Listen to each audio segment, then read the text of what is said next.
I am going to New Orleans. I am going by myself, which is crazy, but I can't keep letting fear hold me back from the things I want to do. So why don't I take you guys with me? Let's say goodbye to my apartment, and I'll see you in New Orleans.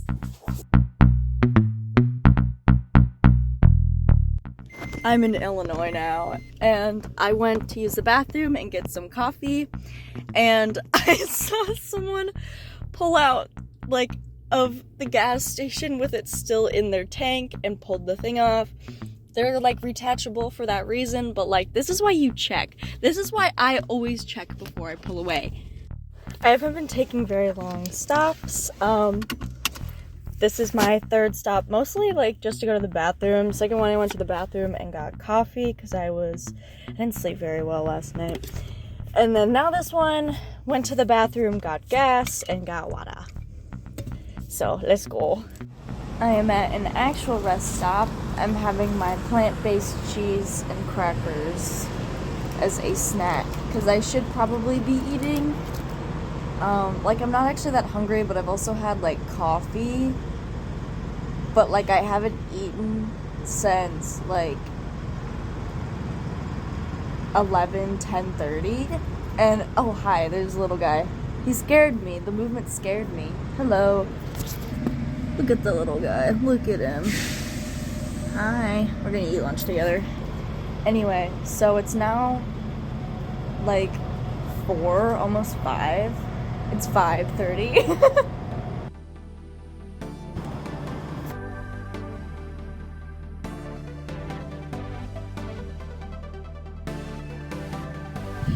I am in Missouri. This is where I'm staying for the night. And then tomorrow I'll get up and continue driving. This is a big bet. Oh, hell yeah, dude.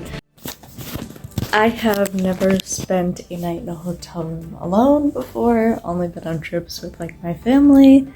I am watching Dexter and doing tarot readings. Good morning, Missouri. Let's go get some breakfast.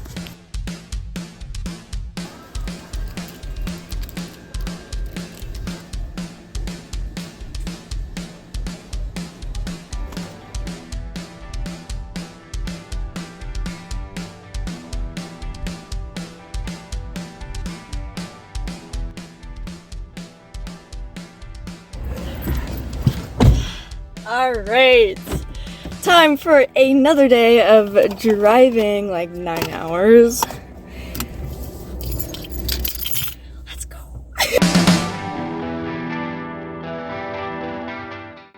Why is that called Kansas? And this is called Arkansas. It should be Arkansas, not America.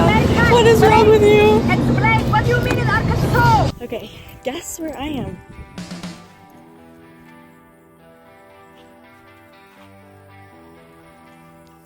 It's such a cute little house. See, this is what road trips are meant for, to go off the beaten path. I saw a sign that said Johnny Cash childhood home, and I was like, I have to go. I mean, I kind of like Johnny Cash, and if my father found out that I saw a sign that said Johnny Cash's childhood home and I didn't go, he'd be upset. He lived by pretty much no neighbors, except for far away. It's nice and peaceful. I like it. But now, it's time to keep going. It turns out that as I was getting into my car, it was the time for a tour, and a tour bus showed up. And I'm pretty nervous about talking to new people, so it was kind of nerve-wracking, but I actually went up to them and I was like, hey, would it be okay if I tagged along for the tour? And they said, yeah, you can just pay after. And I was like, awesome, that's great. It was a cool experience. A lot of it was restored, but there was still a lot of original pieces there. Johnny Cash's mother's piano was there. It was fun to see. When the tour was over, I followed the bus back to the tour center and paid. I got some merchandise and then went back on my way down to New Orleans.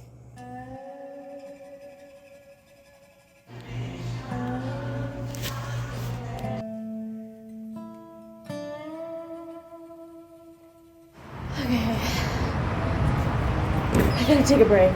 I've been driving and most of the steps that I've taken have only been for a couple minutes.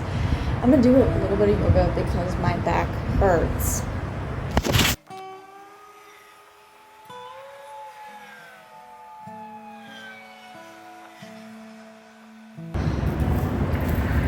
You wouldn't think from driving your wrists would like get sore, but they actually do. Because cars want to go to the side if you don't hold it in place. And then like driving forever, I'm like, oh, die time, I guess. Okay, I think I'm good. Let's get back on the road. The final trek was definitely the hardest of the trip, but I made it. All I had to do was get into my Airbnb.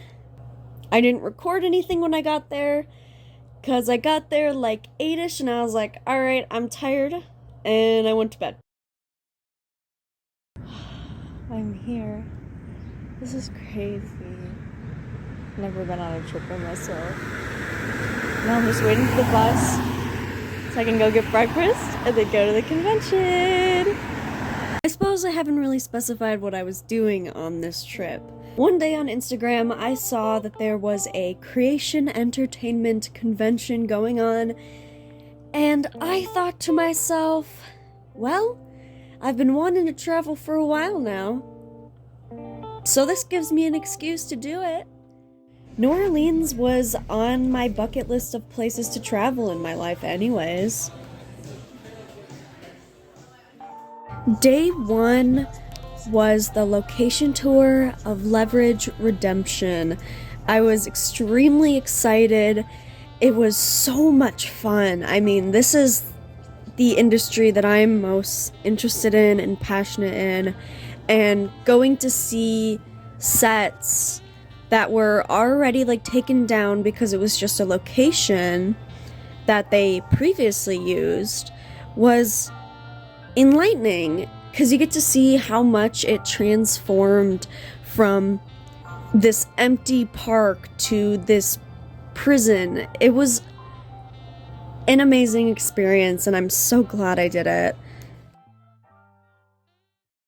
It was a whole ordeal. Luckily, like, people that I was on the tour with were very kind. This one woman lent me a charger. I actually still have it. I'm gonna give it back to her tomorrow.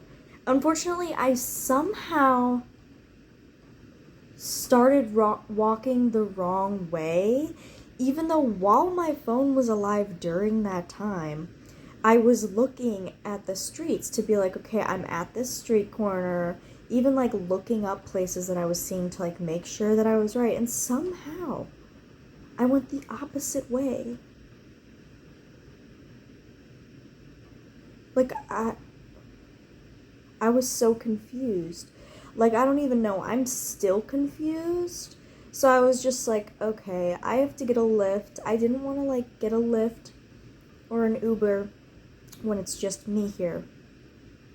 But I was literally walking for, like, 40 minutes. And I was like, I want to get back. It's dark. I was trying to get back before it got dark.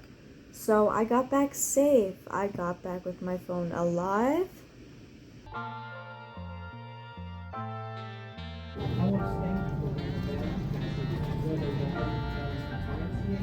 I think I'm actually managing to go the right way this time. I am on my way to breakfast. I'm gonna go to the same place I went last time just because they had a lot of vegan options that I was like, ooh, so I'm gonna go try some more of it. I have arrived. This place is gigantic.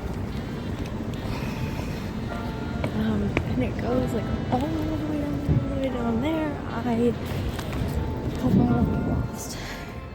I did manage to not get lost, but the previous day when they got me my badge, it was completely wrong. They put me as like gold B2. I was not in the gold section, and that was not the correct seat. At least later, when I was in the wrong seat it allowed me to meet some pretty cool people that were supposed to be in my seat, and I ended up hanging out with them. So it worked out. It was 150. This is fun and exciting. So I got I've never been to a convention before, and I'm loving it. This one.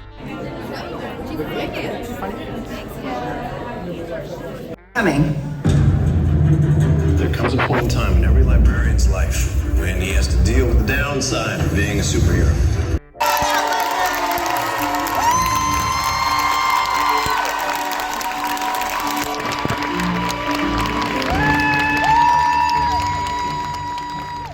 We got done with Leverage, and Dean said, I had lunch with him, and he said, would you like to do the librarians? I was like, hell yeah.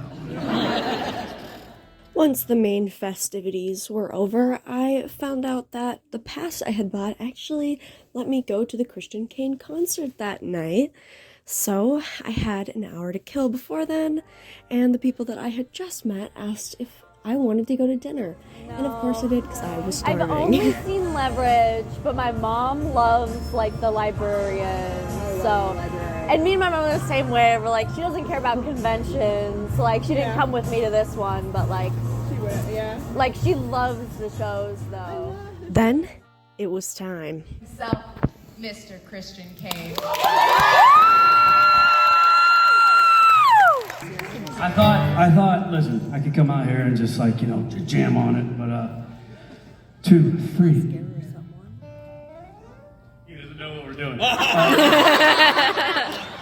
I thought I'd start, he doesn't know this, I thought I'd start with a song. It's the very first song I ever wrote in my entire life.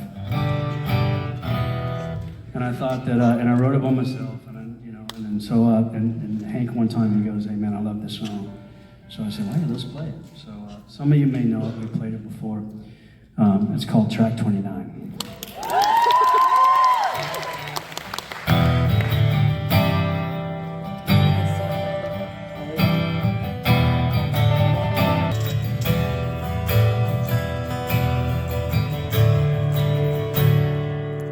Well, I know they say all good things must come with some kind of ending. We were so damn good, I guess we never stood a chance.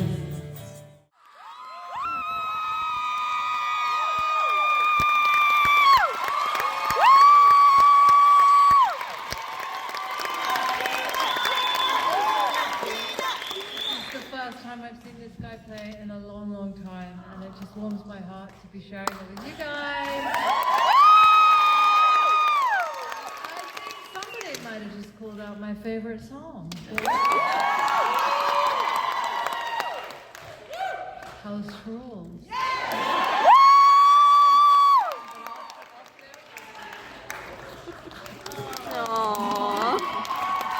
Guys, Gina Bowman. After the super energy-filled night, I went home happy and got home okay this time. And then the next day was another day of fun. Maybe we can't take on the world's bigger problems. What we can do is help one person, and then the next, and then the next. I want to take on the bad guys. We know the risks.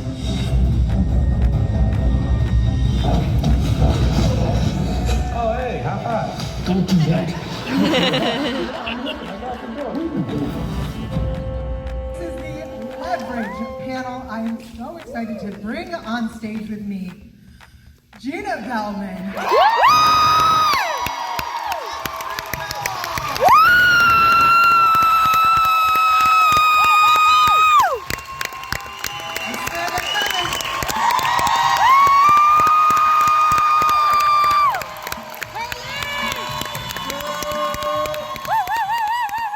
There was a thing where, this is one of, I get emotional about this because one of my proudest moments in television history was one of the first scenes that we filmed was when Hardison drops the bag. Yeah. And I have to beat all these guys up in time for the bag to hit. Now, obviously, there was some movie magic and stuff like that. But I remember when I did it, we did it, and we did it from a wide angle, and then we had to come in and cover it. But and Dean will tell you this story, we did it from a wide angle, and And I beat all these guys up. And this, you know, I didn't beat the guys up. It was a dance. It's a stunt. You know what I mean? And the dance went so well. And I knew John Rogers. And Dean looked at John and goes, and when the scene was over, he goes, I don't even have to cover that. And John Rogers got up and goes, that's why we fucking hired him. And the toughest challenge is that, you know, we have our ensemble cast, and really they have two characters. They have themselves plus a con look. So we're a very, very high volume show. So we need a lot of clothes. And luckily, since we've been doing this for a while, we have a lot of stock that we can work with from previous seasons. You three are the guys that make it all happen. But you guys also have, you guys also wear a lot of different hats as well. I would love to know, and we're going to start with you, Mark, what inspired you to become a director? I think like everybody else, I was just a fan of television. I always wanted to direct. I just didn't know how I was going to get to it.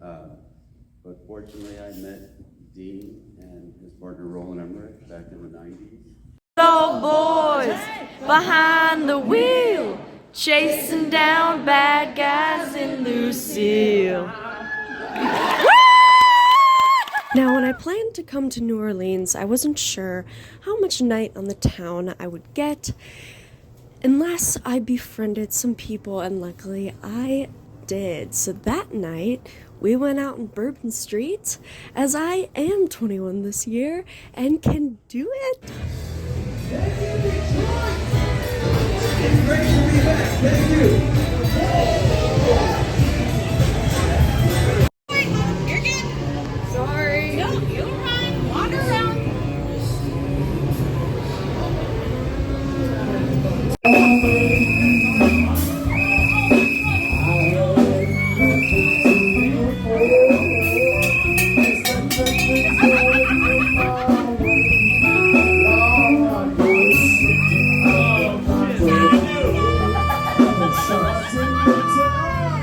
The three of us even heard about a speakeasy, and we went. It was a vampire-themed speakeasy. I don't really have any footage of it, but it was really cool. Absolutely loved it.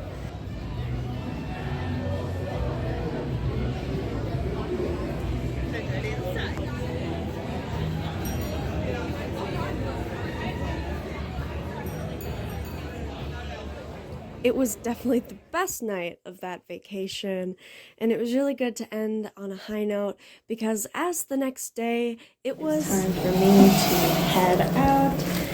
I've got my stuff, and now it is time for the trip back to Wisconsin.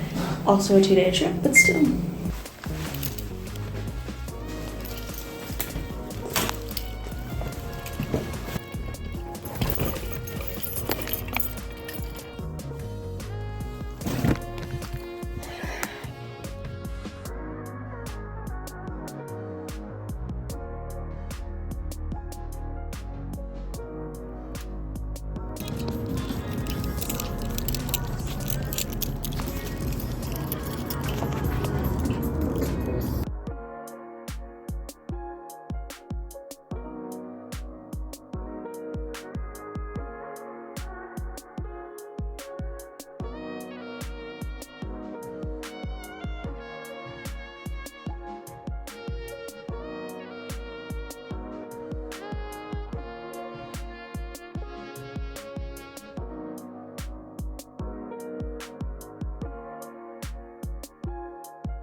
being in the cold Midwest again.